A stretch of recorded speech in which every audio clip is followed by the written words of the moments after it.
Hola, sean bienvenidos a nuestro espacio de análisis sobre la actualidad mundial aquí en Cuba Visión Internacional. Las relaciones entre la Federación de Rusia y las naciones de Asia Central, o más exactamente las ex repúblicas soviéticas de Kazajstán, Uzbekistán, Kirguistán, Turkmenistán y Tayikistán, resultan vitales para el desarrollo de la región y también para la buena salud de varias entidades regionales y globales. ¿Por qué de este razonamiento?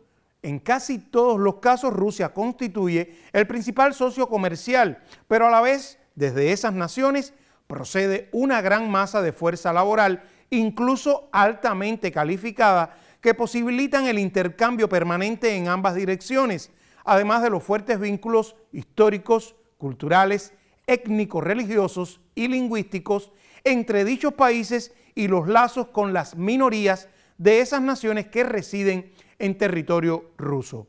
Para abordar este tema hemos invitado a un apasionado investigador de la historia, la política y la economía de esas naciones que durante décadas formaron la ex Unión Soviética. En instantes estaremos con el doctor en ciencias Oscar Villar Barroso.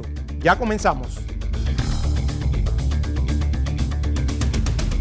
Nuevamente mis saludos para ti, agradecido porque nos acompañe. Ya en la presentación lo dije, como eres un apasionado de estos temas como el que vamos a abordar en el día de hoy, por eso siempre te tomamos en cuenta para que vengas acá con nosotros a Mundo 2020. Profesor, los vínculos entre Rusia y las naciones centroasiáticas se consolidaron como parte de todos dentro de la Unión Soviética, la ex Unión Soviética, pero incluso después de la desintegración de esta gran nación, también continuaron porque, lógicamente, tienen muchos puntos de coincidencia. Digamos, coinciden en organizaciones regionales como la CI, la Organización del Tratado de Seguridad Colectiva, la Organización de Cooperación de Shanghái, la Unión Económica Euroasiática, no todos, pero en todas hay algunos, incluso de una organización de la cual habitualmente se habla muy poco, pero que resulta muy importante, que es la Organización de Cooperación Islámica, porque estamos hablando de 5 países islámicos y de la Federación de Rusia, que también tiene un elevado porcentaje de población musulmana. Le propongo que nos repase brevemente el significado de estas organizaciones, tanto para Rusia como para el resto de estas naciones centroasiáticas, y que por supuesto nos comente los vínculos que permiten que esas organizaciones también contribuyan a que estas relaciones tengan que mantenerse. Bueno, un saludo, y realmente es un tema apasionante, interesante. Sí, claro que todo lo que tenga que ver con el espacio postsoviético, Rusia, los países de Asia Central, pues muy cercano. No olvides que yo estudié en Asia Central y además ha sido mi tema central de investigación durante mucho tiempo. Mira, los vínculos entre ellos se consolidaron durante la etapa soviética. El momento más importante de la consolidación de esos vínculos fue durante la Gran Guerra Patria. Te explico. Mucha población de Asia Central combatió en los frentes europeos, es decir, en Bielorrusia, en Rusia, en Ucrania, contra las hordas fascistas. Célebre es todavía la octava división de la Guardia de Infantería de la Guardia del general Panfilov, kazajos y kirguisos fundamentalmente. También fue muy célebre el crucero Kirov en la defensa de Leningrado, donde más de 300 marinos eran oriundos de las estepas, donde no hay mar. Y bueno, después en la reconstrucción participaron muchos ciudadanos procedentes de esta república que también habían acogido evacuados, niños, enfermos, mujeres, en fin, que los vínculos entre ellos se hicieron muy sólidos en esta época. Algo interesante, en este mundo de hoy donde se está viendo que los grandes aliados, por ejemplo, en el caso de Estados Unidos con sus aliados europeos, la relación es de absoluta subordinación. Nunca ocurrió así, ni en la etapa cuando formaron parte del Imperio Ruso, entre estos pueblos y Rusia. Es verdad que te estoy hablando de pueblos bravos. Ellos veían a Rusia en su mentalidad un poco tribal como una horda, una tribu mayor, y la respetaban, esas cosas, pero no le tenían miedo. Y los rusos, de cierta forma, Hay un libro muy interesante de un francés que se llama René Cainac, donde él explica la relación colonial entre Rusia y estos pueblos, que no tiene nada que ver con lo que nosotros conocemos por colonialismos clásicos. Y bueno, esta relación, como es lógico, se mantuvo, se consolidó, se produjeron, sobre todo durante la etapa soviética, muchos matrimonios mixtos entre... O sea que hay ya una interculturalidad durante ese periodo. No, yo conocí en Uzbekistán una familia donde el hombre era ruso, la esposa era uzbeca y los niños eran hijos de rusos y uzbecos. Y ellos decían que era una maravilla porque los niños heredaban lo mejor de cada uno, dominaban los dos idiomas y habían incorporado lo mejor de cada cultura. Y los vínculos, claro que se han mantenido, porque es que mira, la época del Imperio Ruso, más luego la etapa soviética, hubo mucha interacción. La guerra obligó a trasladar muchas empresas, muchas fábricas de la parte europea para allá. Entonces se establecieron, por ejemplo, el gigante Ilyushin de producción de aviones tiene plantas en Rusia, pero las tiene en Tashkent. Correcto. Inmensa que es.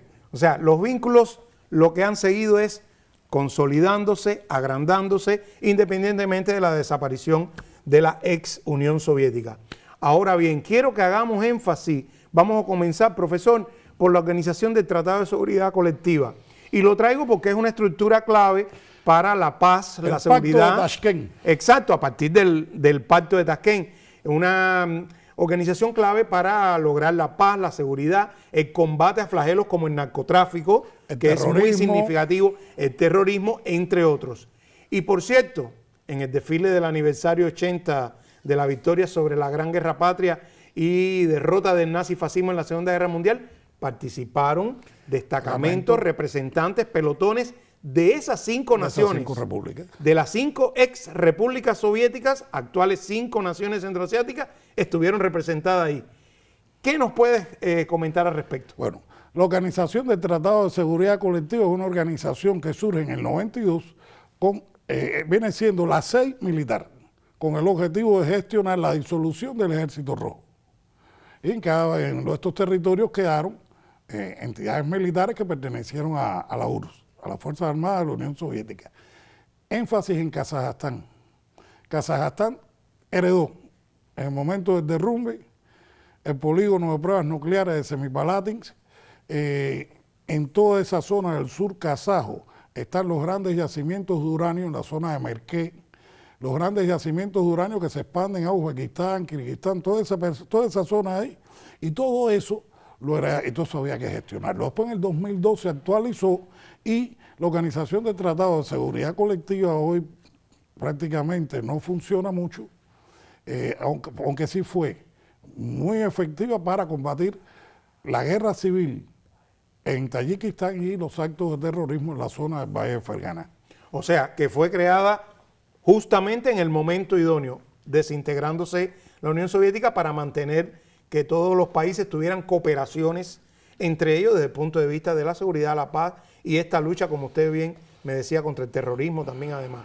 Bueno, le propongo ir a una pausa y luego estar atentos al comentario de nuestra directora Adiana Esay sobre el tema que nos ocupa hoy y luego volveremos con nuestro invitado, el doctor Oscar Villar Barroso. Continuaremos entonces acá.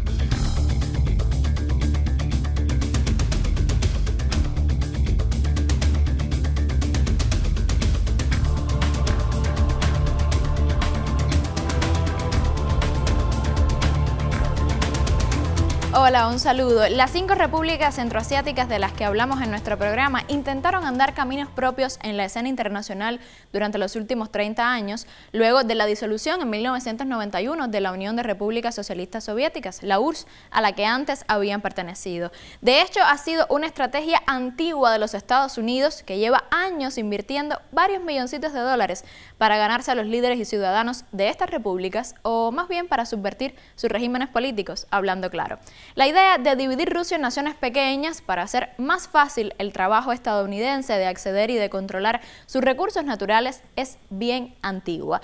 pero esta oportunidad que Estados Unidos ha tratado de explotar en las últimas décadas ya no les está funcionando, porque las repúblicas centroasiáticas han decidido reencontrarse con Rusia, ahora sobre la base de unas relaciones renovadas y transformadas. Precisamente este texto que tengo detrás mío del economista titulado Asia Central se reencuentra con Rusia nos habla sobre la relación entre estas repúblicas y la nación eslava. Estas 5 repúblicas centroasiáticas que ya habían intentado andar esos caminos propios en la escena internacional, ahora lo han cambiado. Se trata de que están reconstruyendo esa relación con Rusia porque este país constituye una contraparte económica fundamental para esas repúblicas y sus naciones ven en Moscú a un aliado, a un socio estratégico con el que quieren estrechar sus lazos. En ese sentido, la economía resulta fundamental. Por ejemplo, en este material se recogen datos bien interesantes que quiero compartirles. El comercio bilateral en 2023 de Rusia con Kazajstán fue de 26.000 millones de dólares, lo que convirtió a Moscú en uno de los 5 principales inversores extranjeros en esa nación. Por otro lado, Rusia ha creado más de 900.000 puestos de trabajo en las repúblicas de Asia Central, donde operan más de 28.000 compañías rusas, algo que está estimulando el crecimiento del comercio, de las inversiones y del uso de las monedas nacionales para los pagos entre países.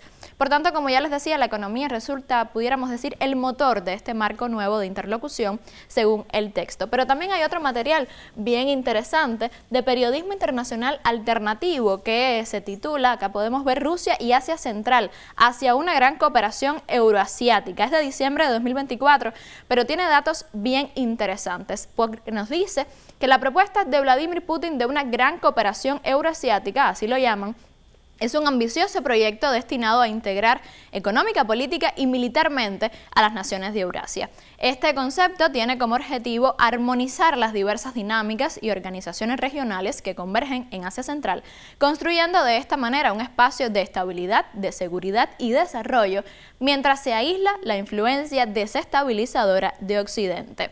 Además, acá también se afirma que para Rusia esta relación y esta estabilidad en la región no es solamente un imperativo económico, sino también una necesidad de seguridad nacional, pues se asegura que la relación del país eslavo y Asia Central se encuentra en el centro de la estrategia geopolítica de Moscú para garantizar su influencia en un mundo en transformación hacia un modelo multipolar.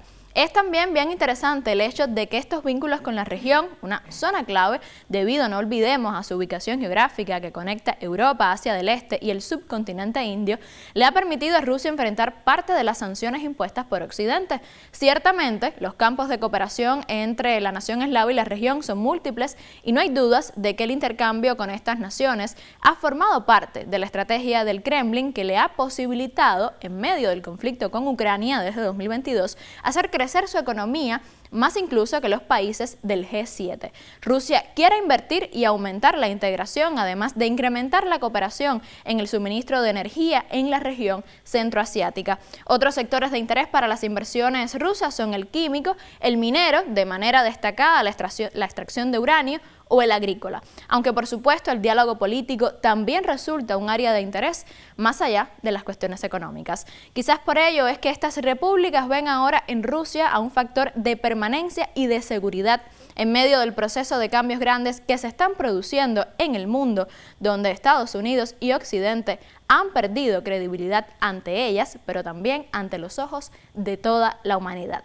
De esta forma terminamos por hoy. Continúa usted con Mundo 2020, con Mejías y con nuestro invitado. Gracias a Diané. Nosotros volvemos acá con nuestro invitado, el doctor Oscar Villar Barroso. Profesor, le propongo centrarnos ahora en el factor económico, que es clave para todas estas naciones.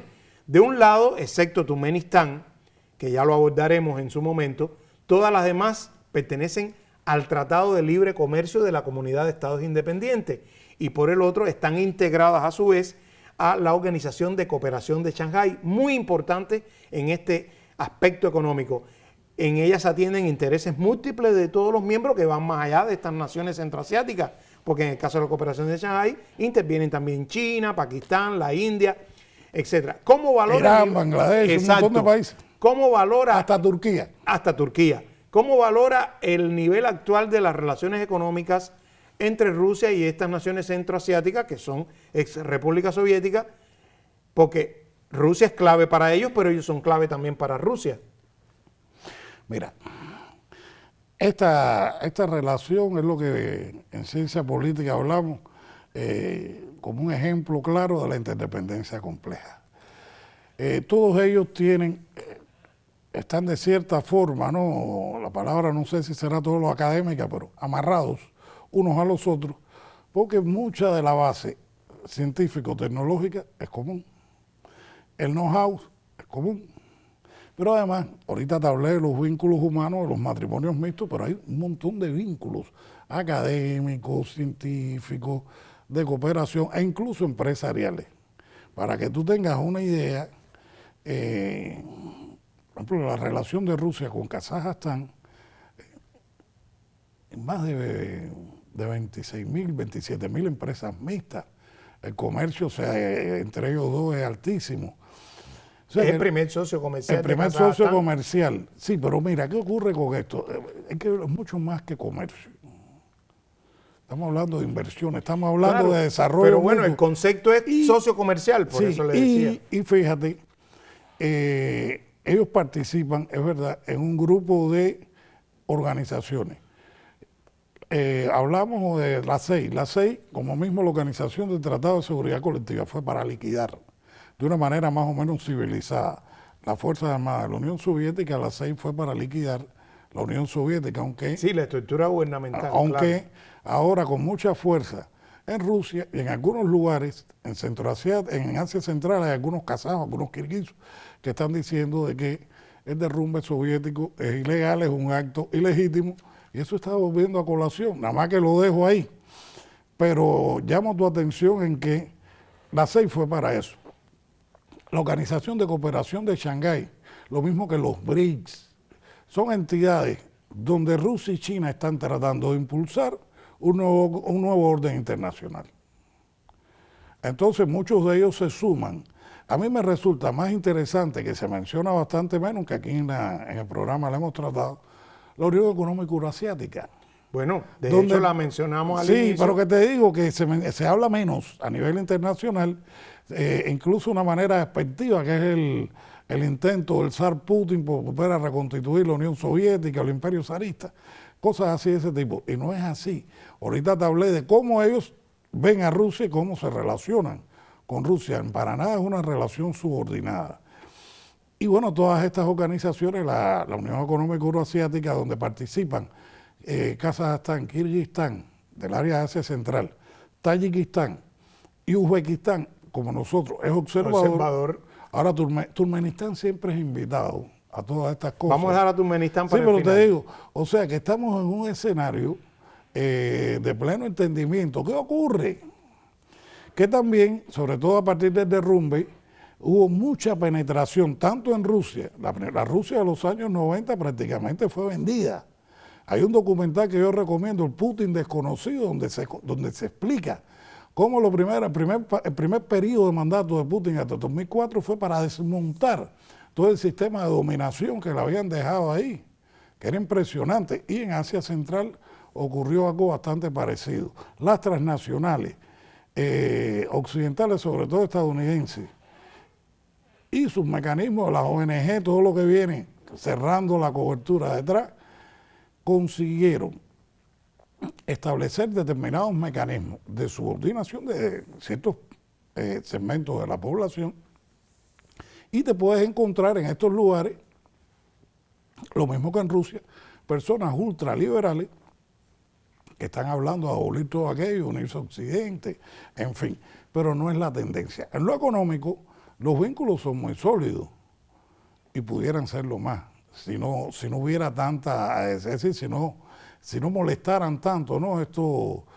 actores externos, que lo que están tratando más que... Por supuesto, de impedir que se puedan afianzar. De que se puedan afianzar. Pero te digo, hay una relación, por ejemplo, las universidades, ellos tienen vínculos entre las universidades, que tienen filiales, tienen el consorcio de universidades de la Organización de la Unión Económica Euroasiática. O sea, que están trabajando sobre estándares similares. El idioma, tú ahora coges, vas a la biblioteca de cualquier universidad centroasiática y te vas a encontrar que una buena parte de la bibliografía científica está escrita en ruso, incluso aunque sean autores locales. Es Entonces todo esto es muy importante. Eso lo apoya, por supuesto, y garantiza que las relaciones continúen afianzándose.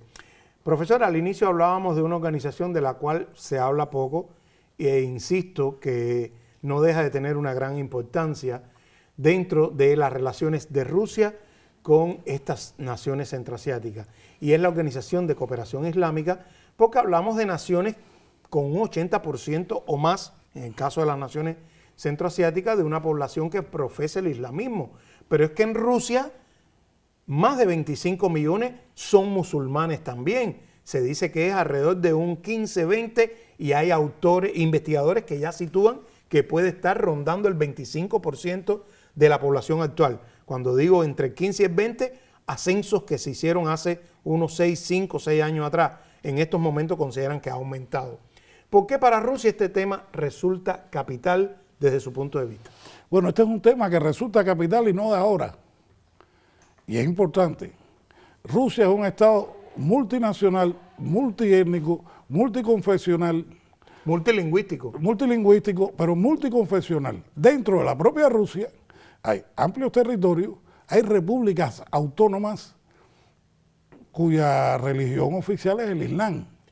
Tatarstán y Bashkir, Bashkortostán, Chechenia, Carachaevo-Cherkés, ya que te digo Carachaevo, Dagestán.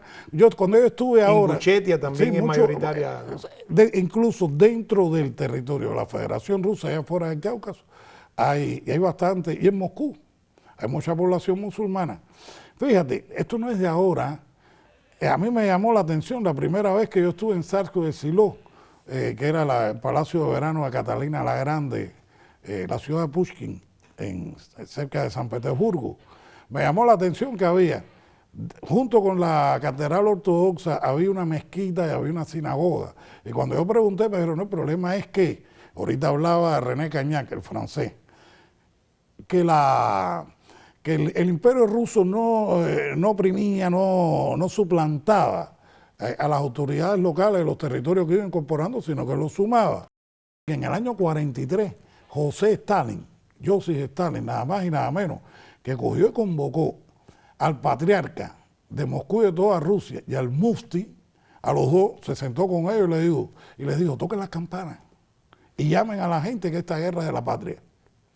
Y todos acudieron. ¿Qué hicieron los líderes religiosos? Tocaron las campanas y la gente fue a pelear. Y hoy en día ocurre más o menos igual. En Rusia la religión, igual que en estos países centroasiáticos, si has estado en Samarcán, en Bujará, sabes lo que te estoy diciendo. El Islam no es un Islam de estos de los que te desdibuja, ¿no? la prensa occidental, fanático, combatiente, capaz de poner bombas, actos terroristas, no. El sufismo, que es la escuela nafi, que eso es lo que predomina en esa región, es una cuestión más cultural, más de crecimiento, de engrandecimiento humano, ¿no? Entonces, no hay contradicción. A mí me llamó mucho la atención las cosas que vi. Yo estuve en Mezquita, en la plaza del Registán. Hay 3 madrasas, que eso es una maravilla. Y por eso es que no es contradictorio. Putin participa. Ahora cuando yo estuve en Carachaevo-Cherkés, coincidí con el Ramadán y visité la mezquita de Cherkés, la capital. Y precioso aquello. Carachaev. Por último, no podíamos dejar de referirnos, y ya lo habíamos adelantado, a Turkmenistán, un estado muy atípico, profesor, con relaciones internacionales muy específicas, un país túrquico, al igual que Kazajstán, Uzbekistán y Kirguistán, pero con características muy propias. ¿Cómo valora las relaciones de Turkmenistán con Rusia y con el resto de estas naciones vecinas? Bueno, tú lo dijiste ahora en el desfile. Yo creo que el destacamento más, ¿cómo pudiera decir? Más llamativo. Más llamativo fue el destacamento turcmeno, con los uniformes estos verdes. Realmente eran muy pintorescos, muy ilustrativos, sí. Bonitos. Y el presidente de Turkmenistán, que estaba en la tribuna, se veía muy eufórico, muy feliz de que sus tropas estuvieran desfilando ahí.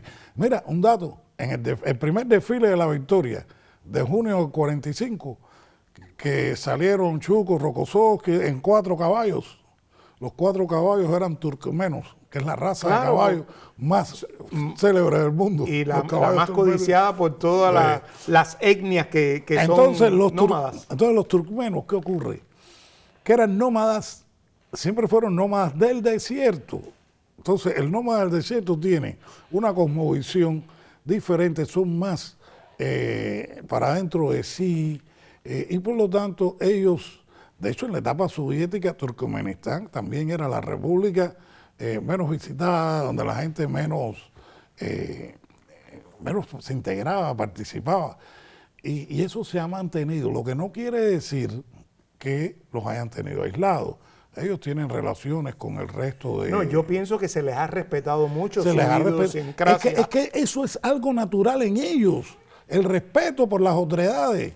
Es que nosotros en Occidente nos hemos acostumbrado a que todo tiene seco, como dice el jefe, el país preponderante, el hegemón, y entonces ahí no ocurre así. Y de hecho, con todo lo que se diga de Rusia, Rusia ha sido bastante respetuosa. Y respetan mucho a las jefaturas tribales. Claro. Oye, mira, yo tuve una experiencia en un evento aquí, hablando de Kazajstán, las estructuras tribales, el Consejo de los Aksakales son los más democráticos, te puedes imaginar. Igual que en la Asamblea de los Pueblos de Kazajstán. Bueno, como siempre se nos han quedado algunas cosas interesantes por abordar. El tema no está cerrado.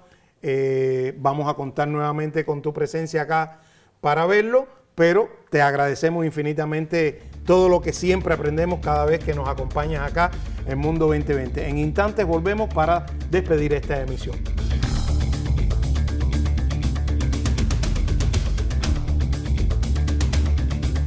La buena salud de las relaciones entre la Federación de Rusia y las naciones de Asia Central resultan clave no solo para los propios países en cuestión, sino también para la consolidación de buena vecindad y convivencia con otros pueblos asiáticos, importantes para el desarrollo de la región euroasiática, como lo son China, Irán, Pakistán, India y Turquía, por mencionar algunos.